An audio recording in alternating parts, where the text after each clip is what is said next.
Present continuous tense Hindi में क्या इसको बोलते हैं?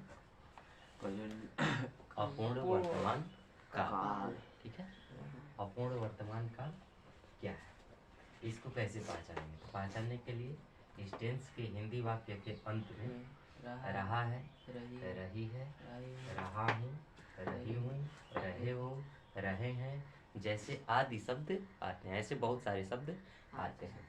ठीक है, अब उदाहरण के लिए जिसको हम कहते हैं जैसे, या एग्जाम्पल। ठीक है, क्या बोले हैं? मैं खाना खा रहा हूँ ना। मैं खाना खा रहा हूँ।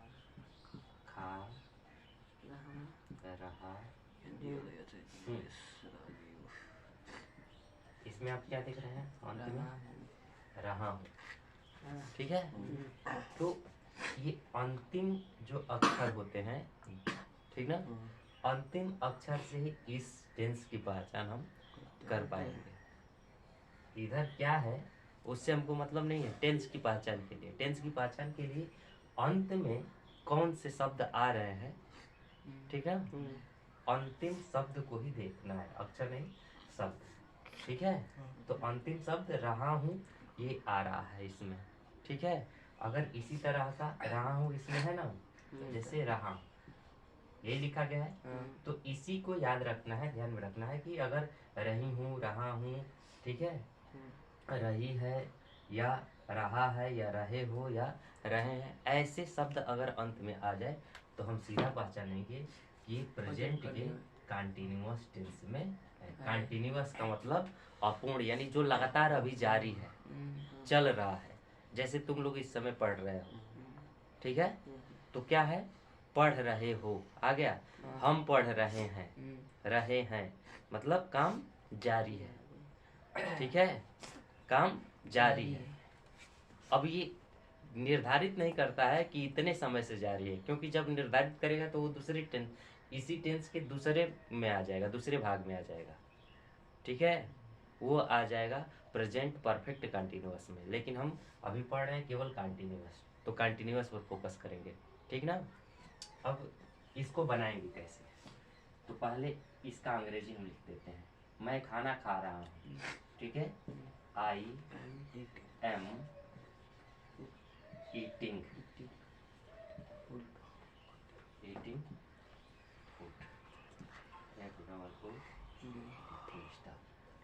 ठीक है, अब जो वाक्य होते हैं तो वाक्य के बारे में हम जानेंगे, सेंटेंस के बारे में। ठीक ना, तो सेंटेंस जो होता है उसमें सबसे पहले अफर्मेटिव की तरफ हम जाएंगे। ठीक है, असर्टिव या अफर्मेटिव। तो पहला इसमें आता है अफर्मेटिव।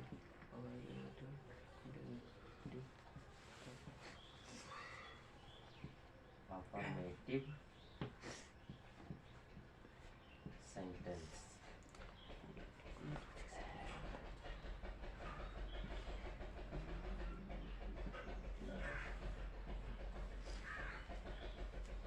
साधारण वाक्य। ठीक है,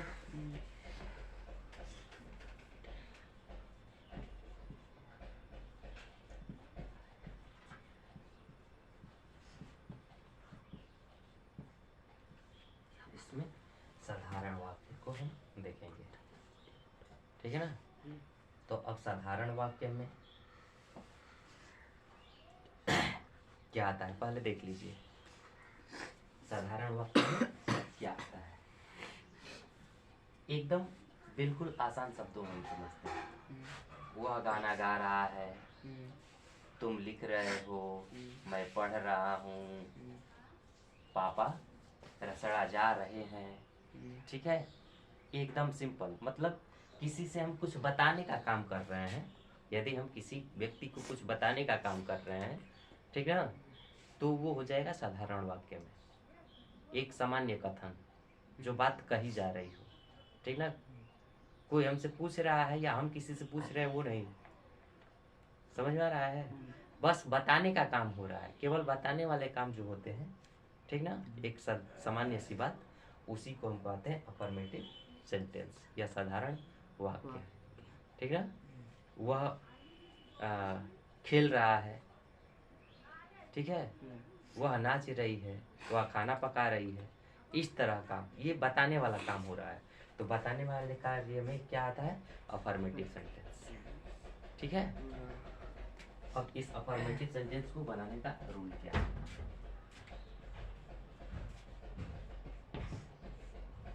तो सबसे पहले इसमें होता है सब्जेक्ट, जिसको हम कहते हैं कर्ता। ठीक है, यानी काम करने वाला। ठीक ना, उसके बाद इज, एम, आर, इन तीनों में से कोई एक। अब ये देखना है कि इन तीनों में से कोई एक कौन कहाँ पर लगेगा। तो इज जो होता है वह एक वचन के लिए होता है। यदि कर्ता एक वचन में हो, सिंगुलर फॉर्म में हो, तो वहाँ पर इज लगेगा। ठीक है, एम केवल आई के साथ लगता है। माने अगर कर्ता मैं में आ जाए, ठीक ना, तो वहाँ पर उसकी अंग्रेजी आई हो जाएगी। ठीक, तो आई के साथ एम सहायक क्रिया का प्रयोग किया जाएगा। और आर जो होता है ये बहुवचन के लिए आता है। ठीक ना, यानी एक साथ कई लोगों के कार्य करने का पता चले। ठीक ना, या और भी शब्द आते हैं जैसे तुम तो एक ही होता है, लेकिन ये बहुवचन में गिनती होती है, इसलिए कि कई लोगों को भी तुम ही कहा जाता है। ठीक ना, तुम हो गया, हम हो गया, है कई बार ये हो गया। हाँ, कई बार क्या होता है कि हम अकेले होते हैं, फिर भी हम शब्द का प्रयोग करते हैं। ठीक ना, लेकिन अगर हम कहते हैं तो वहाँ पर ये बहुवचन में इसकी गिनती होती है। वे, ठीक ना, तुम, हम, वे। ठीक है, इसको अंग्रेजी में क्या कहेंगे?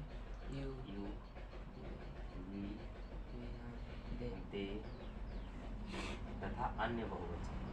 ठीक है, तथा अन्य बहुवचन।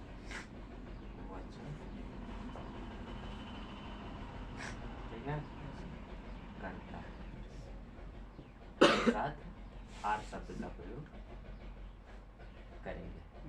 ठीक ना, ये सहायक क्रिया के रूप में होता है। क्लियर है? क्लियर है ना? बता दे इसको। चलो ये ले लो।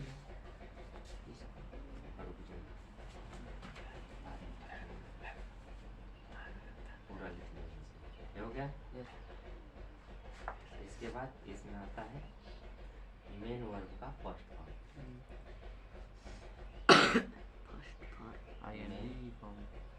वर्ब का फर्स्ट फॉर्म,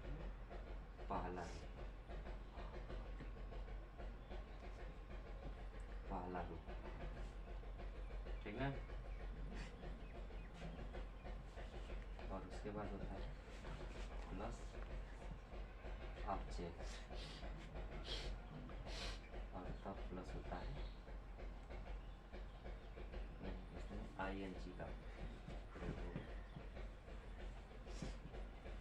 ऑब्जेक्ट हो जाएगा, ठीक है, और तब हो जाएगा अदर वर्ड। ठीक, और फुल स्टॉप जरूर लगेगा। इस तरह से ये वर्ब माने क्रिया होता है, जो कार्य कर रहा है उसका नहीं, जो काम हो रहा है उसको लिखिएगा। हाँ, वर्ब माने क्रिया, जैसे जाना, आना, खाना, पीना, ना जिसमें लास्ट में लगा होता है। हाँ, तो यहाँ पर खाना काम हो गया। हाँ, खाना के साथ एक लगा देंगे। हाँ, ठीक है, जैसे ईट है, ईट इसमें वर्ब हो गया, तो उसमें आईएनजी जोड़ देंगे तो जिम हो जाएगा। ठीक है, प्ले माने खेलना होता है, तो उसमें आईएनजी जोड़ देंगे। रन माने दौड़ना होता है, तो रनिंग हो जाएगा। ठीक है, राइट मीन्स लिखना होता है, तो राइटिंग हो जाएगा।